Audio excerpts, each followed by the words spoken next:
বাংলাদেশের cricket board Mustafizur রহমানের সাথে বিমাতাসুলভ আচরণের প্রতিবাদ স্বরূপ এখানে ভুল বলা হবে যদি মুস্তাফিজকে বলা হয়, ইট ইজ কমপ্লিটলি বাংলাদেশকে এখানে মানে আপনার টার্গেট করা হয়েছে, বাংলাদেশকে মূলত তারা বাদ দিয়েছেন এটা জেন্টলম্যান। সো আমরা মনে করি এই জায়গাতে বাংলাদেশের সরকার যারা আছেন এবং সংশ্লিষ্ট সবাই যে শুনেছেন এবং ভারতকে অন দ্য স্পট আপনার প্রতিবাদ জানিয়েছেন এবং ভারতে বর্তমানে তুলপাড় চলছে এই ডিসিশন নিয়ে। এখানে বলে রাখি আপনাদেরকে যে যদি ভারত এমন হতো যে হঠাৎ একটা ঘটনা ঘটে গেছে, এই ঘটনাটা ধরেন যে কোন সময় এটা আবার মানে এটা তারা কারেক্ট করবে, no, this is a systematic way of defaming degrading and আমি যদি বলি যে আপনার undermining Bangladesh, and this is one kind of war on Bangladesh. We know that many perspective they're doing it every single day.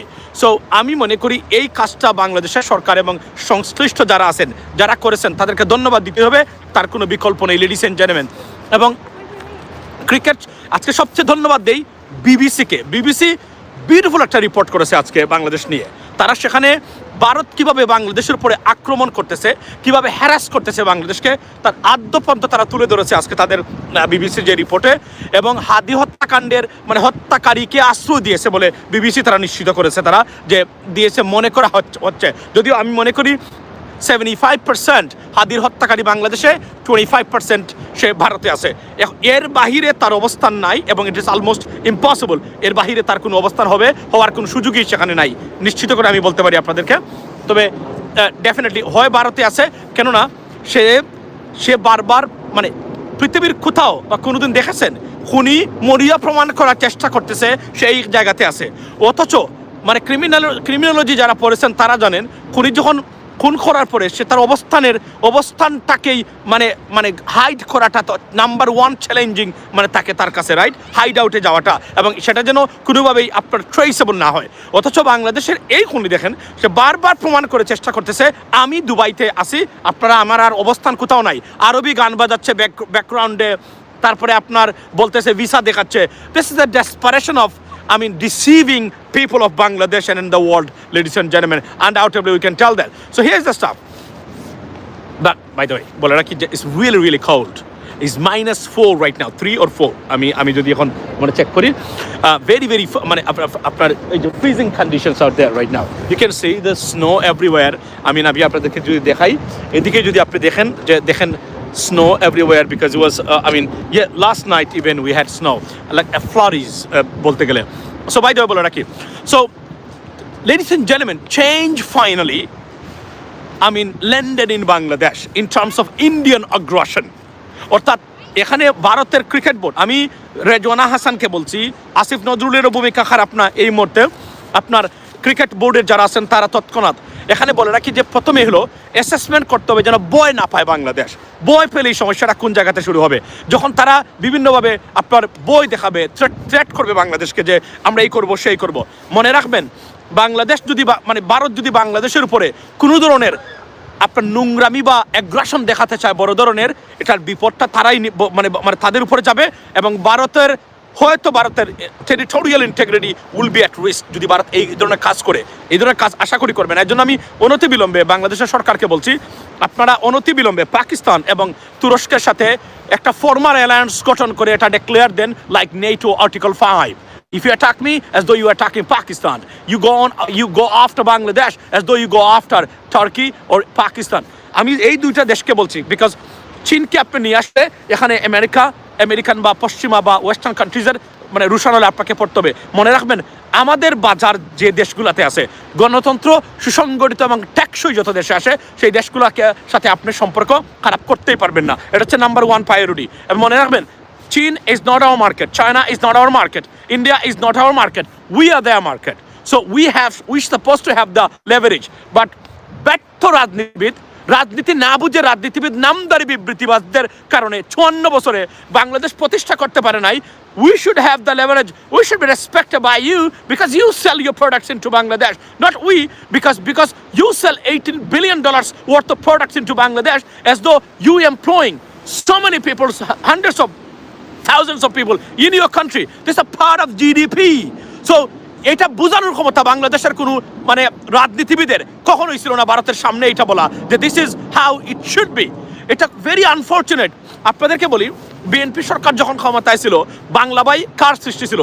আমি আজকে আমার research নিয়ে বলছি 100% এটা বাংলাবাই ছিল ভারতের রয়ের। অথচ বিএনপি সরকার ক্ষমতা থাকা অবস্থায়, কিন্তু বলছি না বিএনপি সরকার ভারতের কাছে নতজানু ছিল, they never been like that, like Awami League. So BNP কখনোই দ্যাটন ভাষায় এটা বলে নাই যে এটা কোন জায়গা থেকে আসছে। আপনি কল্পনা করেন, go and check any statement given by the politicians of that government that এটা ভারতের ষড়যন্ত্র হতে পারে। Not a single word mentioned in regards to that, as though এটা সত্যিকার হতে তারা শুধুমাত্র বাংলাদেশকে ডিফেম করার। আমি কেন এখন এটাতে মনোযোগী দিয়েছে রিসার্চ করা, the pattern of their conspiracy I mean against Bangladesh 1971 থেকে এখন থেকে আমি আরও একটু স্টাডি করার চেষ্টা করতেছি। What did they do? And it's my assessment is not about history, it's a different thing.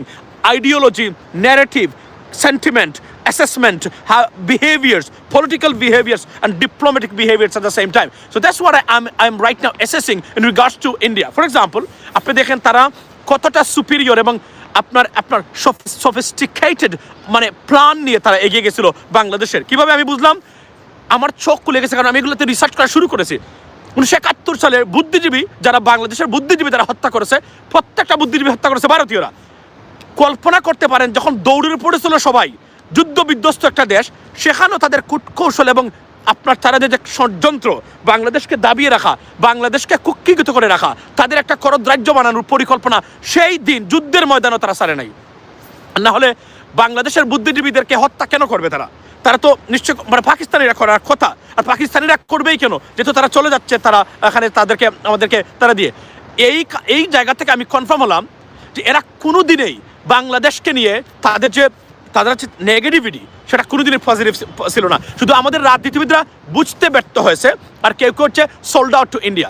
So আমি মনে করি আজকের যে ধরনের প্রপাগান্ডা আপনি কল্পনা করতে পারবেন না, সারা পৃথিবীতে ইন্ডিয়ানরা রীতিমতো মানে ইন্ডাস্ট্রিয়াল স্কেলে বাংলাদেশ বিরোধী প্রপাগান্ডা এবং ষড়যন্ত্র চালিয়ে যাচ্ছে এই মুহূর্তে সোশ্যাল মিডিয়াতে। Ladies and gentleman, go and check the Twitter, go and check Instagram, Facebook, YouTube, TikTok is all about Bangladesh. বাংলাদেশের উচিত, আমি বারবার বলছি, বাংলাদেশের কি উচিত? বাংলাদেশের উচিত হলো ইন্টারন্যাশনাল একটা প্রেস ব্রিফিং করে সারা পৃথিবীটাকে জানিয়ে দেওয়া, এদের চরিত্রকে আরও এক্সপোজ করে দেওয়া গভর্নমেন্টের পক্ষ থেকে যে তারা এই কাজ করে। যদি কখনো শুনেন ভারতীয়রা বাংলাদেশ নিয়ে কোনো কথা বলছে, make sure you knock at the door of us or contact Bangladeshi government so that we can assure or confirm whether it is true or fact or false, because vast majority 99.9% propagandist newspaper একজন দীপু হত্যাকাণ্ড এটা কোনো হিন্দুর কারণেও না, মূলত হিন্দু বা religious কোনো কারণে না, কিন্তু এটাকে যেভাবে বাংলাদেশ বিরোধী প্রচারণা, ইন্ডাস্ট্রিয়াল স্কেলে বাংলাদেশ বিরোধী প্রচারণা তারা প্রতিষ্ঠা করেছে, it is unbelievable ladies and gentleman. So আমি মনে করি আজকে অবশেষে বুঝতে পারতেছে বাংলাদেশের মানুষ এবং মানে আপনার সরকারও, বিশেষ করে সরকার যারা আছেন তারা বুঝতে পেরেছেন, আপনি যতই চেষ্টা করেন না কেন ভারত আপনার বন্ধু হবে না। They dislike us, they hate us, and that's the bottom line, that is a fact. এর বাহিরে আপনি কোনো কিছু করতে পারবেন না। যেটা করতে পারবেন সেটা হলো একটাই, ভারতকে এটা বলা যে you know what, we respect your territorial integrity, we respect your peace and prosperity. You know what, you stay with your own agenda and internal affairs, do not come to interfere or meddle with our internal affairs or politics, you know what I mean? But if you see any concern that raised because from Bangladesh in regards to the national security and prosperity of India, let us know that, we'll deal with you and we'll take action. That is at best India should, Bangladesh government should tell, and with a big shout to the Indian authority that otherwise get the hell out of Bangladesh, that's the bottom line.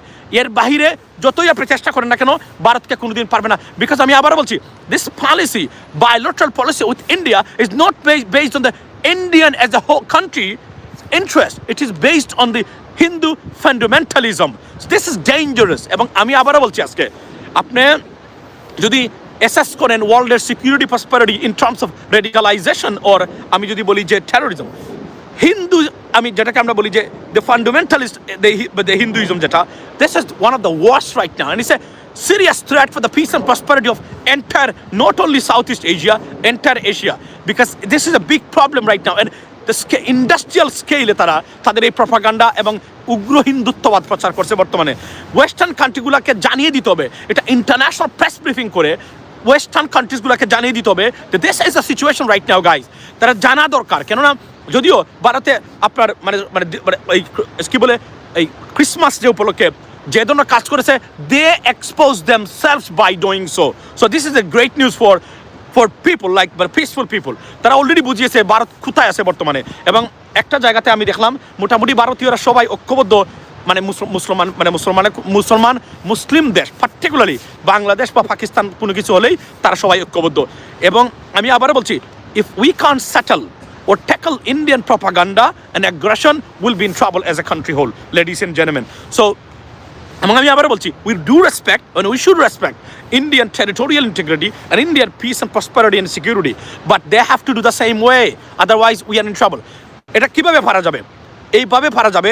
আমি আপনাকে বলি, India আমাদের দেশে কি করতে পারে। India যদি বাংলাদেশে কখনো অ্যাটাক করার চেষ্টা করে, এটা তাদের অস্তিত্বহীনতার মধ্যে থাকে, তাদেরকে ফেলবে। সেকেন্ড থিং হলো, মানে তারা একটা কাজ করতে পারে দুশ্মনী, সেটা পানি দিয়ে। এটাকে ট্যাকেল করা যাবে বাংলাদেশের যদি গভর্নমেন্ট এবং লিডারশিপ ঠিক থাকে। আমাদের সর্বের দুর্ভাগ্যজনক হলো, সত্য হলো যে লেডিস এন্ড জেন্টলম্যান, আমাদের পলিটিশিয়ান যে ইন্ডাস্ট্রিটা, এই যে পলিটিক্যাল ইন্ডাস্ট্রি বাংলাদেশে, they are not fit for purpose, completely a disastrous failed political entity in Bangladesh. তো so we have to come out. নতুন প্রজন্মের কিছু মানুষ উঠেছে এবং আজকে দেড়তইন ভাষায় একটা জিনিস বলতে চাই, আমার দেশের মাহমুদুর রহমানকে নিয়ে খামোখা আপনারা প্রপাগান্ডা ছড়াবেন না। আমি অনুরোধ করি, আমি অনেকেই দেখেছি আমাদের ভাই বন্ধুরা, do not do that, because সে একজন দেশপ্রেমিক এবং এই ধরনের লোককে বাঁচিয়ে রাখতে হবে আপনার দেশের বৃহত্তর স্বার্থে। দালালরা আন্তর্জাতিকভাবে তাকে ডিফেম করার চেষ্টা করতেছে, মানে এই মুহূর্তে। Do not do that, you did the same way to Hadi, that's why we lost our Hadi. এই মানুষগুলোকে থাকতে হবে দেশের বৃহত্তর স্বার্থে। আপনারা যারা যেখানে আছেন প্রতিবাদ করবেন যখন দেখবেন উনার উপরে অ্যাটাক আসছে। এবং আজকে ভারতীয় প্রপাগান্ডার মূল খবর কোন জায়গাতে জানেন আসে? আমার দেশ পত্রিকা থেকে আসে। নাম্বার ওয়ান সোর্স আমার দেশ পত্রিকা। আমার দেশ পত্রিকা প্রতিদিন তাদের একটা প্রায়োরিটি দিয়ে তাদের প্রপাগান্ডাগুলো তুলে নিয়ে আসছে। সুতরাং এই পত্রিকাকে বাঁচিয়ে রাখতে হবে, উনাকে বাঁচিয়ে রাখতে হবে। Doesn't matter politically, internal politically you hate or you like or dislike him, but তাকে বাঁচিয়ে রাখতে হবে দেশের স্বার্থে। কেননা আপনাদের কারণেই হাদিকে আমরা হারিয়েছি, আমরা ভুলে যাইনি এখন পর্যন্ত। সুতরাং আমার দেশের মাহমুদুর রহমান সাহেব সম্পাদক, even you may have disagreement with him on many occasions, but nationalistic perspective যখন আসবে, you have to like him, you have to respect his position, ladies and gentlemen. This is the bottom line. So মূল বক্তব্যটা এই জায়গাতে যে আজকে আমরা দেখলাম প্রতিটা জায়গাতে ভারতে তুলপাড় হচ্ছে, ভারতের। এবং কল্পনা করেন, এখন তারা বলছে, তারা প্রশ্ন উঠছে খোদ ভারতেই, তাহলে শেখ হাসিনাকে রাখছেন কেন? শেখ হাসিনাকে রাখছে, শেখ হাসিনা তো বাংলাদেশি না, শেখ হাসিনা তো ভারতীয় এজেন্ট, ভারতীয়, এই জন্য তো তারা শেখ হাসিনাকে রাখছে। এবং এই যে সন্ত্রাসী শেখ হাসিনার যে গুন্ডারা, খুনিরা এবং এই যে আপনার দুর্বৃত্তরা ভারতে বসে আছে, এরা তো তাদের লোক, এরা তো কখনোই বাংলাদেশের লোক ছিল না, এরা কখনোই বাংলাদেশের লোক হবে না। সুতরাং তাদের নিয়ে তাদের কোনো কনসার্ন নাই। মূল কনসার্ন হচ্ছে যারা বাংলাদেশকে ভালোবাসে এবং বাংলাদেশকে রিপ্রেজেন্ট করে, লেডিস এন্ড জেন্টলম্যান। সো আমি এই জায়গাতে ভালো আছি। আপনার আচ্ছা, আমারই মর্জি, এটা কি আহমেদ চৌধুরী? এটা ঠিকই আছে, অর্ণব চৌধুরী। হ্যাঁ, আমারই মর্জি, এটা ঠিক, এটা তো আপনাদেরই ছবি, তো আমারই মর্জি। বিকজ আপনারা দেখেন কি করেছেন। আমি আবার বলছি, ভারত এস এ বিগ রাষ্ট্র, they are playing with the future, trust me. এটা এমন একটা পর্যায়ে গেছে, যদি মধ্যপ্রাচ্য কখনো নোটিস করে এই বিষয়গুলা, ভারতের এই আগ্রাসন, মুসলিম বিদ্বেষী আগ্রাসনটা, it's gonna bring a lot of sufferings for Indian people. আমি মূল অর্থনীতির একটা জায়গা কিন্তু মধ্যপ্রাচ্য, ভারত যেন ভুলে না যায়। এবং আজকে ভারতের একজন বুদ্ধিজীবী বলেছেন, ভারত যদি হিন্দু বাদকে বিশ্বাস করে এবং হিন্দু রাষ্ট্র বানাতে চায়, তাহলে ভারত পড়বে সবচেয়ে বড় বিপদগ্রস্ত। কারণ ভারত একা হয়ে যাবে, এমনিতেই ভারত একা, ভারতের সাথে কেউ নাই, মানে বলতে গেলে এই জায়গাতে। সুতরাং আমরা যদি রাজনীতিবিদরা ঠিক থাকে, আমরা দালাল মুক্ত বাংলাদেশের রাজনীতি বানাতে পারি। আবারও দেড়তইন ভাষা বলতে চাই, ভারতীয় কোনো দালালকে ভোট দিবেন না। আমি আপনাদেরকে বলছি, আপনাদের সন্তানদের ভবিষ্যৎ ভারতীয় দালালদের হাতে তুলে দিবেন না, এটা অনুরোধ করে যাই আমি আপনাদেরকে। ভারতীয় বাংলাদেশের দালাল যারা আছে রাজনীতিতে, এদের কাছে আপনাদের সন্তানের ভবিষ্যৎ তুলে দিবেন না। তার চেয়ে নিজ দেশের একটা বান্দরের কাছে আপনার সন্তানের ভবিষ্যৎ তুলে দিন। এই বান্দরের রুটি খেলেও অর্ধেক এখানে রেখে যাবে, আপনার সন্তান কুড়িয়ে খেতে পারবে যদি খুবই ক্ষুধার্ত হয়, অন্ততপক্ষে আমি বলি।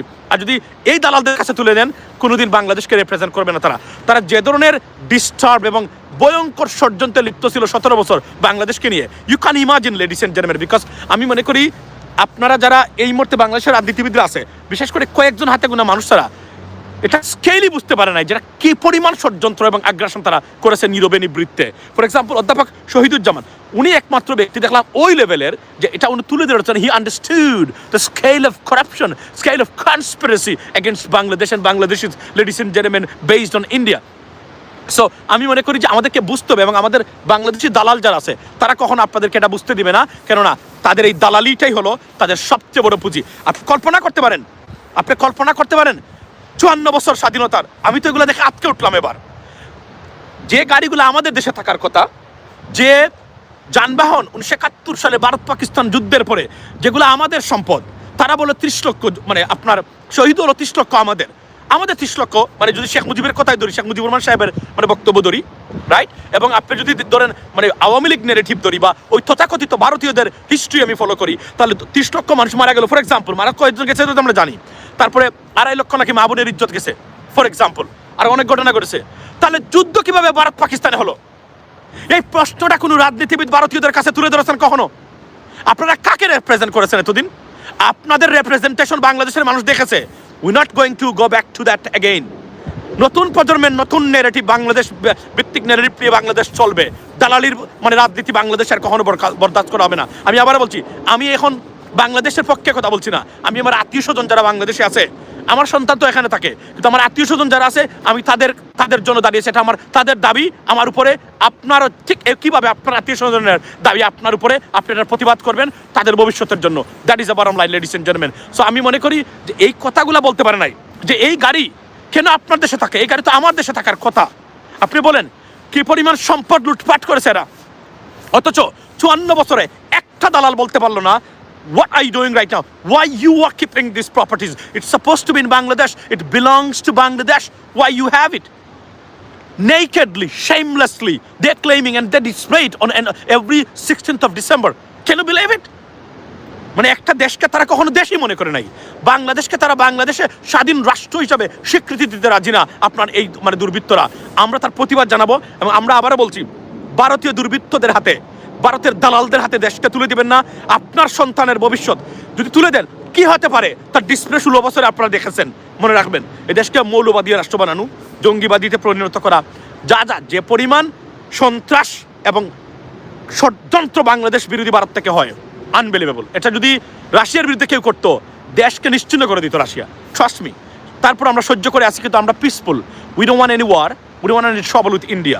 India is a big country, but big country হলে আপনি যা ইচ্ছা তাই করবেন, এগুলো হবে না। এই জন্য আমি বলছি, যতক্ষণ পর্যন্ত বাংলাদেশের সক্ষমতা না হবে, ততক্ষণ পর্যন্ত Pakistan should be the number one safeguard for to protecting Bangladesh and Tursco, and I don't want China, because it's going to be conflict of interest with the Western countries. We don't want that. They are our market, and we love the democracy and democratic system. But this is the bottom line. মনে রাখতে হবে। সুতরাং আমি মনে করি এই policy নিয়ে, strategy নিয়ে বাংলাদেশের এগিয়ে যাওয়া উচিত ভবিষ্যতের জন্য। Ladies and gentleman, once again বাংলাদেশের ক্রিকেট বোর্ডের যারা আছেন, অসংখ্য ধন্যবাদ আপনাদের সবাইকে। দেরিতে হলো সিদ্ধান্ত নিয়েছেন, বুঝেছেন, এবং তৎক্ষণাৎ আরও একটা দাবি আমি কয়েকদিন থেকে করে যাচ্ছি, সেটা হচ্ছে ভারতীয় প্রত্যেকটা চ্যানেল, মানে এই যে অপসংস্কৃতির চ্যানেল, খুদ লিবারেল ইন্ডিয়ানস হিন্দু যারা আছেন তারাও এটার প্রতিবাদ করেন। তাদের এই মানে তাদের যেগুলো তারা পোট্রে করে বা যেগুলো তারা দেখায় আমার চ্যানেলগুলোতে, এগুলো নিষিদ্ধ করা হোক বাংলাদেশে। This is the beginning. যদি না ভারতকে আপনি ট্যাকল করতে পারেন এভাবে, আপনি কখনো দেশকে লিবারেট করতে পারবেন না। বাংলাদেশ স্বাধীন হয়েছে, কিন্তু বাংলাদেশের মানুষ স্বাধীন হয় নাই ভারতীয় দালালদের কাছ থেকে এবং ভারতীয় আগ্রাসনের কাছ থেকে। We need a complete separation as an independent country so that we can govern ourself by ourself, ladies and gentleman, by Bangladeshi people. কোনো দালালি, কোনো দালাল যেন বাংলাদেশের মার্কেটে না থাকে। এই লাইভের ভিতরে আরও একটা বক্তব্য দিতে চাই, সেটা হচ্ছে যে অনেকের শুভবুদ্ধির উদয় হয়েছে বলে আমি মনে করেছি। ব্যারিস্টার রুমিন ফারহানার অনেক বক্তব্য বর্তমানে আমি দেখলাম ফ্যান্টাস্টিক, এখন দিচ্ছেন, এখন বুঝেছেন, আগে উনি বুঝেন নাই। আমি আবার বলছি, বাংলাদেশের পক্ষে যারা আছেন সকল জাতীয়তাবাদী শক্তি আমাদের শক্তি। That is the bottom line. Bangladesh বিরোধীর বাইরে গেলে এবং সুশাসন নিশ্চিত যারা যদি করতে না পারেন, আপনি যত বড়ই মানে পুরাতন পলিটিক্যাল পার্টি নেতা হন না কেন, আপনি আমার সমর্থন কখনোই পাবেন না। এটা হোক আমাদের ব্রত, এটাই হোক আমাদের slogan. Ladies and gentleman, change has come in Bangladesh. অবশেষে এট দ্য এন্ড আমরা দেখেছি যে এটা তড়িৎ ঘটনা বা ভারত নিয়ে সিদ্ধান্ত নিয়েছেন, এটা ভারতে অলরেডি এটা আলোচনার জন্ম দিয়েছেন। এবং আজকে খদ্দুস বয়াতি, ওই যে শিল্পী যিনি যে নাচ গান করেন ভদ্রলোক, উনি আজকে একটা বক্তব্য দিয়েছেন, একটা পোস্ট দিয়েছেন, আমি সেটা শেয়ারও করেছি। সেটা বলছেন সময় এমনভাবে আসতেছে আগামীতে ভারতের সাথে খেলতে হবে। For example India versus Bharat, এভাবেই হবে, কারণ তারা যেভাবে তারা সবার কাছ থেকে বিচ্ছিন্ন হচ্ছে, হয়তো এই সময়টাই ভারতের জন্য অপেক্ষা করতেছে। আমি আবারও বলি, যদি অভ্যন্তরীণ রাজনীতি, ও মাই god, the smell of cold wave, think about it touching my face, like look like it's cutting it off, and I feel like it's needles right now because of this. It's really really cold, ladies and gentlemen, really really cold by the way. বা এখন বলে রাখি, আপনি জিজ্ঞেস করতে পারবেন যে তাহলে আমার কিছুই নাই। আমি cold friendly guy, I can absorb, I mean honestly speaking, bitter cold, যেটাকে আমরা বলি যে freezing condition, I'm very used to it, that is the bottom line. But here's the stuff, আমি এতটুকু বলি, তো এতটুকু। আবার আর একটা ইম্পর্টেন্ট জিনিস দেখাই, এই যে দেখতেছেন আপনারা, এই যে পিছনে, এটা হচ্ছে মানে কুত্তার জেল, কুকুরের প্রিজন। যে কুত্তা ডিস্টার্ব করে বেশি, মানে কুত্তা যখন আউট অফ কন্ট্রোল হয়ে যায়, এদেশে তো কুকুরকে মানুষের চেয়ে অনেক সময় মূল্য দাম দেওয়া হয়, ভালো কুত্তা আসলে, কুকুর আসলেই প্রভুভক্ত একটা প্রাণী, ইউনোমিন। এই কুকুর যখন ডিস্টার্ব হয়ে যায়, মনে রাখবেন, ঠিক একইভাবে রাজনীতিতে এবং মানুষের ভিতরে যখন টু মাচ ডিস্টার্ব হয়ে যায়, তাকে একটা কনফাইনমেন্টে নিতে হবে। এবং এটা হচ্ছে কুকুরের জেল। এখানে সব কুকুর যারা বেশি গেউ বর্তমানে বাংলাদেশে দেখতেছেন না, ৭১ নিয়ে কেউ স্বাধীনতা বিরোধী, স্বাধীনতার পক্ষে নিয়ে গেউ সারাদিন করে, এদেরকে ঠিক এভাবে রাখা দরকার। কেননা এটা বাংলাদেশ বিরোধী প্রপাগান্ডা এবং narrative. That's what it is, ladies and gentleman. Be blessed.